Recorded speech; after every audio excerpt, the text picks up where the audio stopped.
Muy buen día. A continuación, les estaremos presentando los contenidos de la primera unidad perteneciente al curso Este virus lo paramos todos, acciones contra el COVID-19. El equipo está conformado por Jacqueline Cisneros, Arlet González, Nayeli Muñoz, Celine Reyes y Yadira Sosa. Los contenidos que se estarán presentando en esta primera unidad son básicamente generalidades sobre el COVID-19. Entre ellos mencionaremos la definición de COVID-19, la definición de coronavirus, qué es contingencia sanitaria, qué es una emergencia sanitaria, qué es un virus, qué es una pandemia. Además, estaremos mencionando las acciones que debemos de tomar ante una contingencia sanitaria. De igual forma, se mencionará cuál es el índice de contagio, cuál es la gravedad que tiene el coronavirus, cuáles son sus determinantes, el número de casos a nivel mundial de muertes y de casos confirmados, y finalmente, cómo se propaga el COVID-19. ¿Qué es un virus?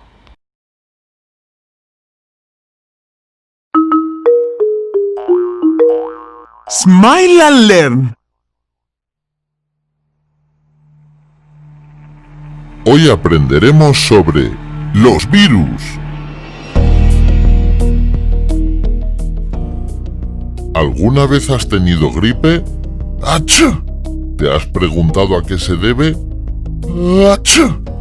La culpa la puede tener un virus. ¿Sabes qué son los virus? Atento, que te lo contamos. ¿Qué son los virus? Los virus son microorganismos. Esto significa que no pueden verse a simple vista. Para ello necesitamos usar microscopios. ¿Sabías que los virus no son seres vivos? No pueden cumplir con la función vital de reproducción por sí mismos, a diferencia de las células.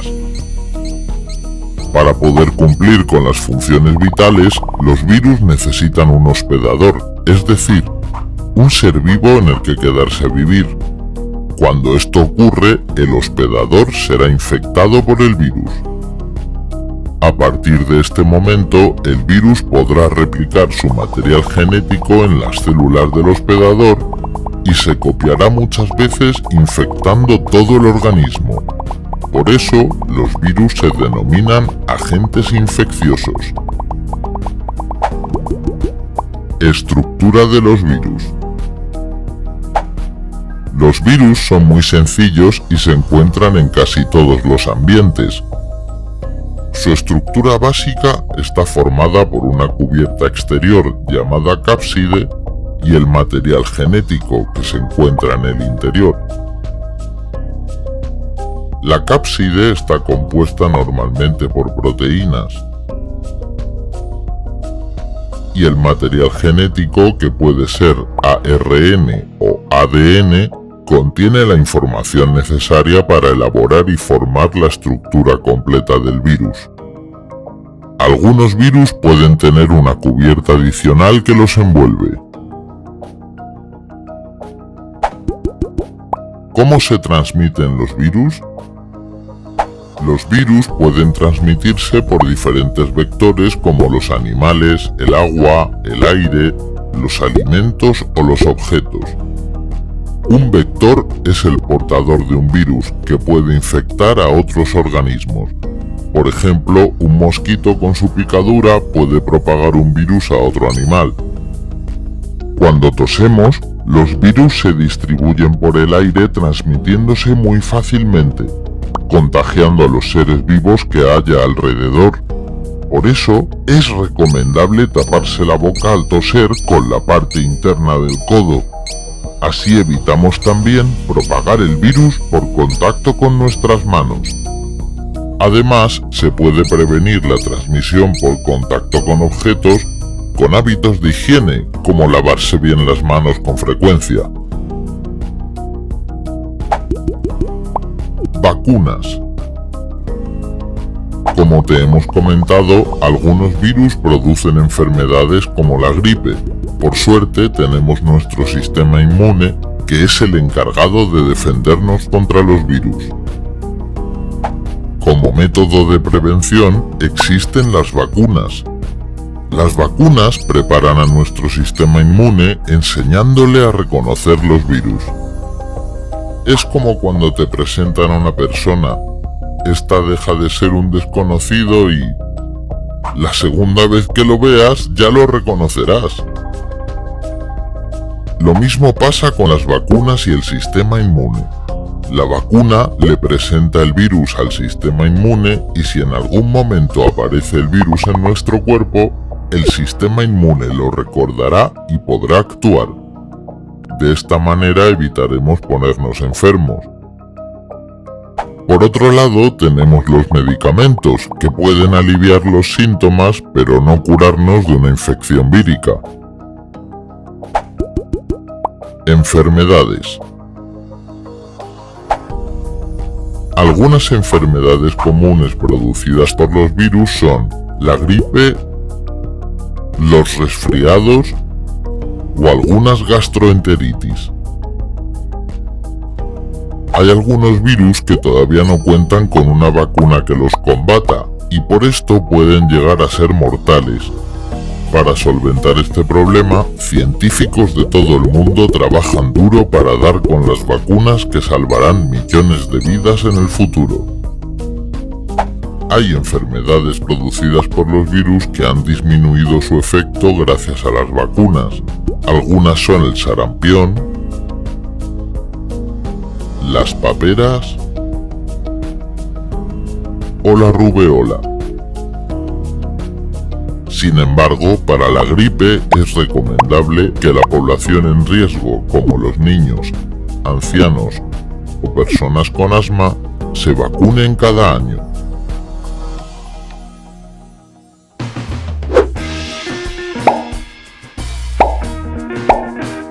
¿Te ha gustado el vídeo?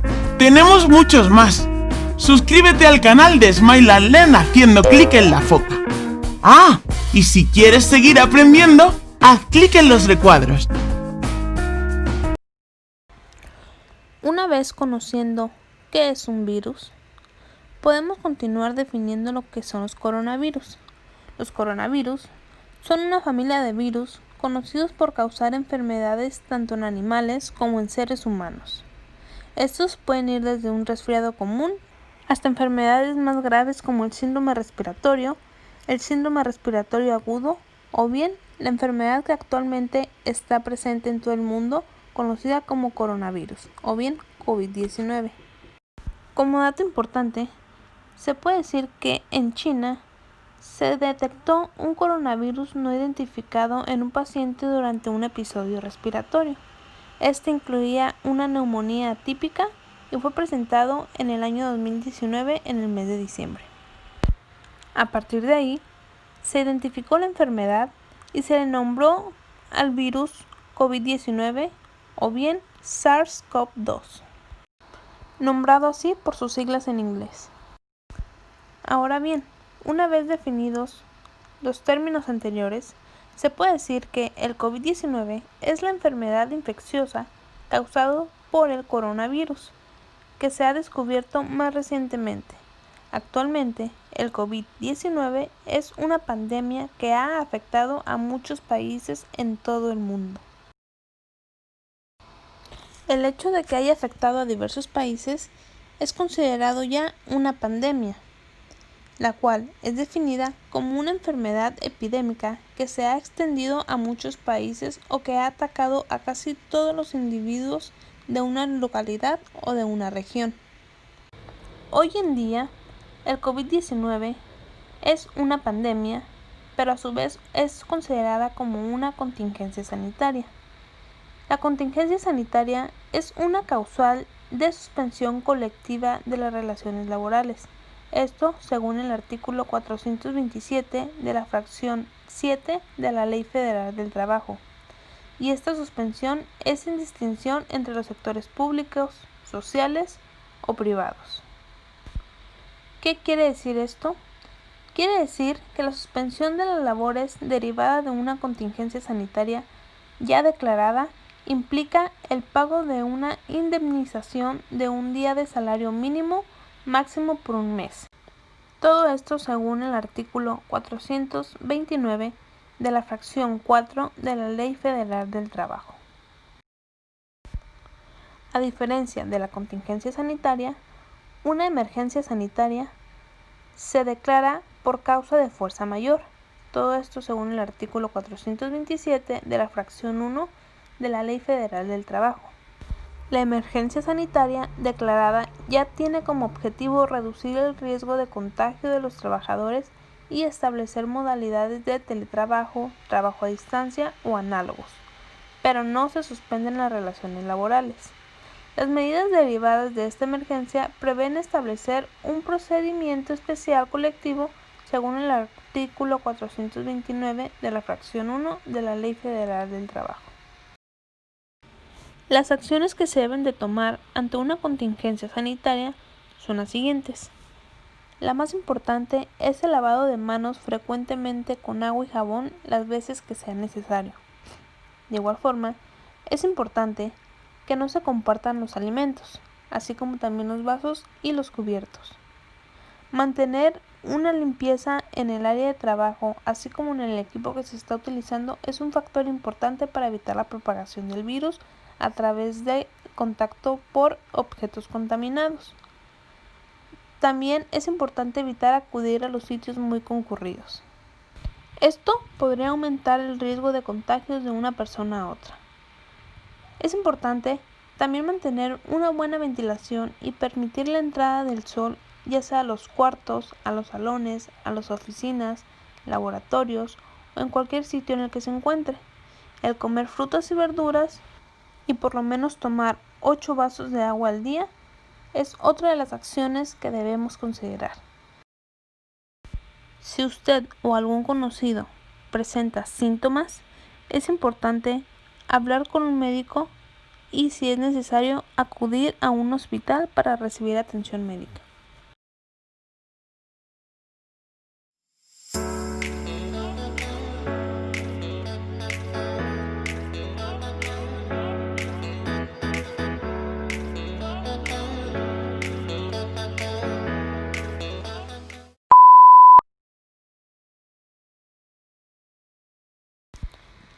El índice de contagio del nuevo coronavirus varía entre 1.5 a 3.5. ¿Qué significa esto? Significa que una persona que está enferma o contagiada por el COVID-19 puede llegar a contagiar entre 2 a 4 personas aproximadamente con las que haya convivido o con las que haya tenido algún tipo de contacto. Según la Organización Mundial de la Salud, el Instituto Mexicano del Seguro Social y otras instituciones y fuentes confiables han mencionado que la mayoría de las personas infectadas no presentan ningún síntoma y que la enfermedad muchas veces se autolimitará por sí sola. Sin embargo, hay un pequeño grupo el cual sí va a presentar síntomas leves y otro pequeño grupo que aún es más pequeño, el cual puede llegar a tener síntomas tan graves que puedan provocar la dificultad respiratoria. La gravedad va a depender según los determinantes de la salud de cada persona, así como también de su sexo, género, edad, hábitos alimenticios, estado de salud, etc. Para poder identificar los determinantes de la gravedad del COVID-19, se han realizado investigaciones a los pacientes que han desarrollado formas más graves de infección por el COVID-19. Esto ha permitido identificar al menos 6 factores predictivos de la gravedad. Entre ellos está como número 1 la edad avanzada. La mortalidad aumenta proporcionalmente con la edad y es superior al 20% de los pacientes de más de 80 años. En España, un 75% de los fallecidos tenía más de 75 años. En la posición número 2 tenemos las comorbilidades. Más del 80% de los fallecidos padecían enfermedades crónicas como por ejemplo la diabetes, infartos, cirrosis, cáncer, obesidad, hipertensión, etc. En la posición número 3 encontramos lo que es el sexo masculino, pues según las investigaciones, 2 de cada 3 fallecidos son varones. En la posición número 4 encontramos la genética, pues según estudios e investigaciones ya realizadas anteriormente, se ha mostrado que las personas del grupo sanguíneo A o con los genes mutados de la inmunidad innata desarrollan las formas más graves del COVID-19. Lo mismo ocurre con las personas que tienen síndrome de Down. En la posición número 5 encontramos la inmunidad cruzada con otros coronavirus. Por ejemplo, si se han presentado infecciones catarrales por otros coronavirus endémicos durante el invierno, existe la posibilidad de que se protejan de una forma parcial frente al nuevo coronavirus. Finalmente encontramos el inóculo viral. Aquí las personas en contacto con infectados de forma estrecha y continua tuvieron un mayor riesgo de contagiarse y de poder padecer las formas más graves del coronavirus. Esta información es importante, pues las actividades al aire libre reducen tanto el riesgo de contagio como el padecer las formas graves del COVID-19.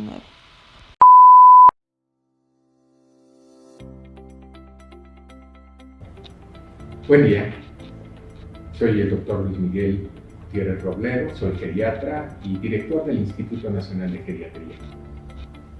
Me gustaría compartir con ustedes alguna información acerca del coronavirus y la enfermedad que produce COVID-19. En particular, me interesa enfatizar en los factores de riesgo que se han asociado con mal pronóstico y mala evolución de la enfermedad. Las personas afectadas por diabetes, obesidad, enfermedad cardíaca o renal, enfermedad respiratoria crónica, sabemos que tienen un mayor riesgo de, al enfermar, tener un desenlace desfavorable. Es por ello que este subgrupo de personas, y en particular las personas mayores afectadas por esta condición, deben de recibir cuidados que las protejan de la exposición al contacto con el virus. Ante este panorama, es muy importante tener acceso a la información que nos permita organizar los cuidados y tomar las precauciones necesarias para evitar el contacto. Los coronavirus son una extensa familia de virus que se transmiten de persona a persona a través de las gotas generadas por el spray que producimos al hablar, al toser o al estornudar. Estas secreciones se depositan también en cualquier superficie y la viabilidad del virus, que así ha contaminado algún objeto, puede prolongarse por más de 24 horas. Por ello, es muy importante, en primer lugar, mantener una sana distancia, por lo menos de 1,5 metros, con respecto a las personas afectadas, que además deben portar un cubrebocas y limpiar con un antiséptico apropiado las superficies potencialmente contaminadas por estas secreciones. Hay que saber que en la actualidad estas medidas de protección y de aislamiento son fundamentales y son el único recurso a nuestro alcance, en virtud de que por ahora no contamos aún con una vacuna que nos permita proteger a nuestro organismo de la infección.